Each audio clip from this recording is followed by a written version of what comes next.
November 2017 was the month when Huawei Mate 10 Pro was released, and I started using it shortly afterwards. 1 year and 4 months later, it's still my daily driver. How the hell did this phone survive for so long in a pocket of a tech enthusiast?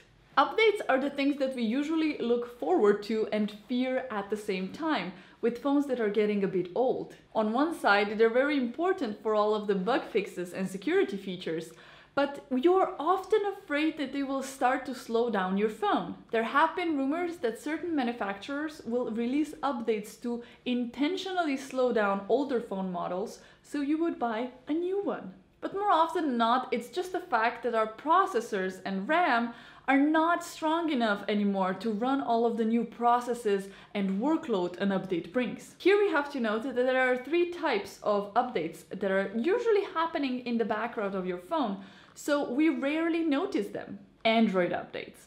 These are your core system updates and are very much similar for all of the Android phones. When Google, the creator of Android, releases a new update, the specific phone manufacturers like Huawei and Samsung need to adapt that update so it will work well on all of the phones that will support that update. The Mate 10 Pro is currently updated to Android 9 Pie, and I would speculate that it might be updated to Android Q that is planned to be released in August of 2019. User interface updates, or in Huawei's case called EMUI.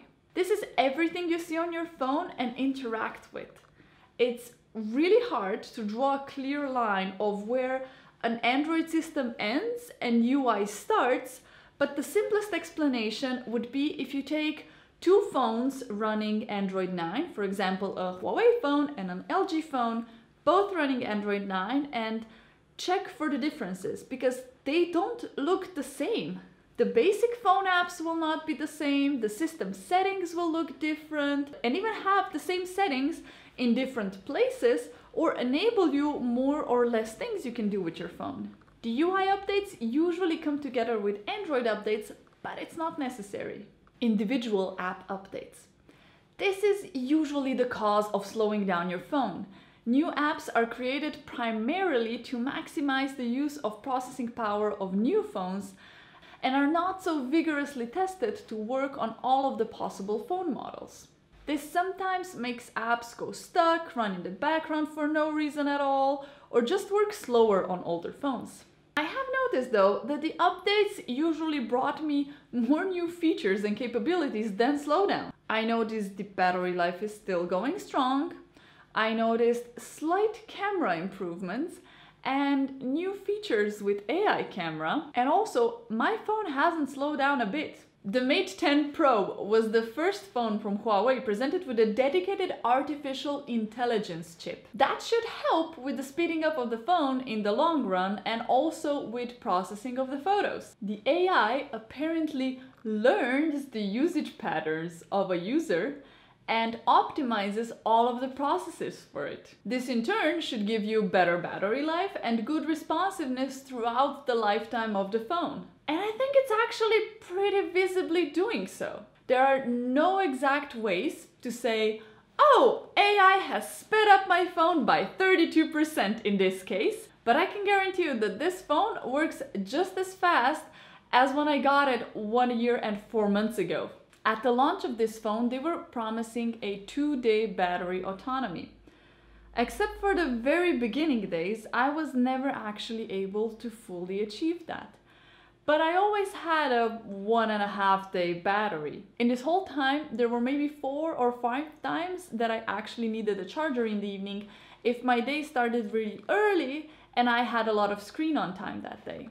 So how much screen on time do I usually get out of it? Well, my average day consists of about 4 hours of screen on time, and I am finishing days consistently with about 45% left. Also worth noting is that I have my phone always in the light power saver mode because it's not restricting me too much and it's just prolonging the battery of the phone nicely. So even with the chemical diminishing of the battery over time, that is really not apparent in my everyday use. The biggest visible change this phone received through updates is most definitely seen in the camera. About half a year after I made that initial Mate 10 Pro camera review, the camera has gotten a big update. They also included the option of turning off the AI, let that be for a single photo or for all photos in general. And that was something that irritated me a lot if you remember that first video. Also, I started noticing bigger differences taking photos of food or blue sky, for example, when AI is enabled. The whole user experience of the camera app has been redesigned and modernized, as you can see in these clips from my first camera review video.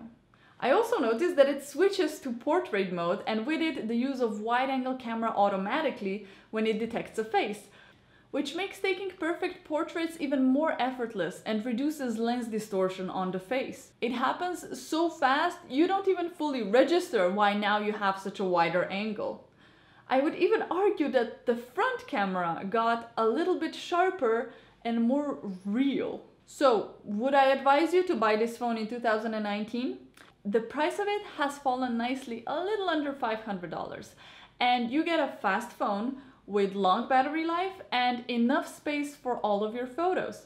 I would even argue that this phone, now with all its updates, has higher use value than it did when I first received it a year and 4 months ago. Now my question to you is, which phone has lasted you the longest? Or let me rephrase, which smartphone has lasted you the longest? Because I can remember that I had some Nokias for a couple of years. Let me know in the comments down below, and I will see you soon. Bye!